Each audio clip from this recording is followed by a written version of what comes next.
Oh, hello, and welcome to our today's Decay. We're celebrating births and beginnings of everything important since the dawn of time, February 15th, one day closer to Halloween. Today, nope. Today, in 1882, John Barrymore was born. I was trying to find this biography book of his I have here somewhere. I don't know. Doomed in Paradise or Damned in Paradise. It is a phenomenal book, and it's actually what inspired me to get into live theater with Phantom Creep Theater and Silver Scream Spook Show before that and everything. And just the whole ethereal nature of the actor to audience live experience is magical and like very fleeting. And part of that's to say that like, okay, there's films of his that exist, Svengali, Dr. Jekyll and Mr. Hyde, a bunch more, but he didn't care about these things. I don't know that he cared about anything actually, but as far as his career goes, his legacy, really where he struck gold was with his Macbeth and Richard III live on Broadway, where he just like rewrote the rules of what it meant to perform on stage, to do Shakespeare on stage, to leave your house in any condition to be out amongst people in that.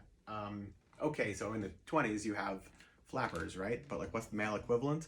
There isn't like a type of person, I guess, or like a movement. The movement is John Barrymore. He was truly the first James Dean, or one of, or like of the James Dean mold, where this was like the rebel who just said like, oh, it's the Victorian era's here, and we need to all be like very uptight and polite, and he's not going to do that. He's going to get blind drunk, take off all his clothes, and throw food at passerbyers. That was what he did, and people couldn't believe what they were saying. The book is great, unflinching, really sad, takes place a good part in New York City, and highly suggest it. Dinner at 8, right? Dinner at 8? No, Grand Hotel. Has he eaten both of those? Probably, right?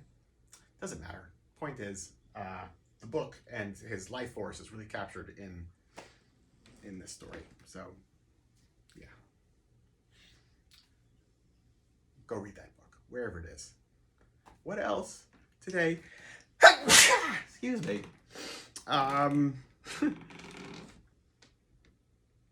1926 today, Benjamin Christensen of Hacksaw Witchcraft Through the Ages fame. You like that creaking floor? It's very atmospheric. I pay extra for that. Yeah. Benjamin Christensen's The Devil's Circus premiered today, 1926, starring Norma Shearer. Here is a photoplay novelization. The movie still exists. It's not a horror movie. Unlike a good deal of his other films, he was definitely a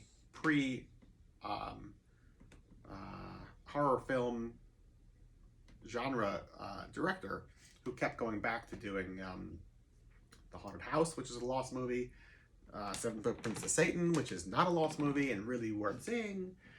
He was involved with Mysterious Island, but left because the production company and Hollywood in general he wanted nothing to do with. Hacksaw Witchcraft of the Ages, obviously.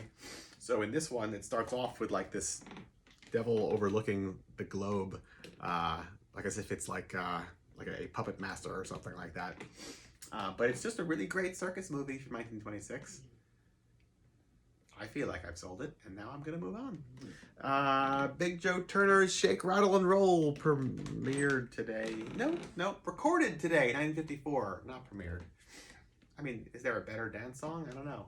I have a very soft spot in my heart for Big Joe Turner. This is just like perfect rock and roll driving music. Love his accent. That's like a Jersey City accent. And a friend of mine, well, an acquaintance of mine from many, many years ago, Anthony from Four on the Floor, is that right? I forget the name of his band. He also ran a record store, and his uncle was Freddie Froggs, who is like the reason why there was a New York City rockabilly scene in the late 70s. Why there's not a documentary on Freddie Frogs, I don't know, but there ought to be. Anyway, Anthony went with Freddie backstage, saw a double set of Big Joe Turner in the early 80s, maybe late 70s, I think early 80s. And the story was that when Big Joe got started, like in the 30s, he was a bartender shaking drinks and stuff in like big grand dance halls, and he had such a loud voice that he didn't need to be mic'd, and he would just like belt it out with the band playing in the front of the room and him like mixing drinks in the back, which like, of course the acoustics is completely opposite and this shouldn't be working, right? But he's just that loud that it worked. So fast forward 50 years, and Anthony goes and sees their first set. Freddie Frogs knows some people, gets to like go backstage and meet him. You know, if you're an old man, let's do this now or never. And Big Joe Turner is really nice and appreciative that they're like there to like say hello. And he's like, it's great to meet you guys, but I'm getting older. You know, he's been performing for 50 years at this point. I gotta run home and get my microphone for the second set. They saw him the whole first set and didn't even realize that he wasn't mic'd. That was like how loud Big Joe Turner still was in the early 80s. And I remember him telling me the story maybe 10 years later at his record store. I'm just being like, this is ancient history. And yet now even that was ancient history on top of that. So now you know, and you can tell your friends and loved ones decades from now the story of Big Joe Turner. What else? Big day today. Meteor Madness went into general release with the film Dance Craze today in 1981. Why is this particularly cool? There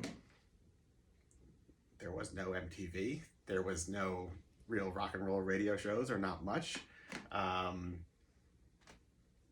What was the best way to get out there before you physically get out there is to like have a film and have it play all around the country, right? So that's what they did. And did it catapult them to stardom? I don't know, but there's Dance Craze, the soundtrack to the film, the ska two-tone thing. And then here's Meteor Madness, which is what the film in part entails. So there you go. It's a good day to be a Meteors fan, and a John Barrymore fan, and a Benjamin Christensen fan, and a Big Joe Turner fan. February 15th. Won't you join me for another day closer to Halloween? Until tomorrow. Goodbye.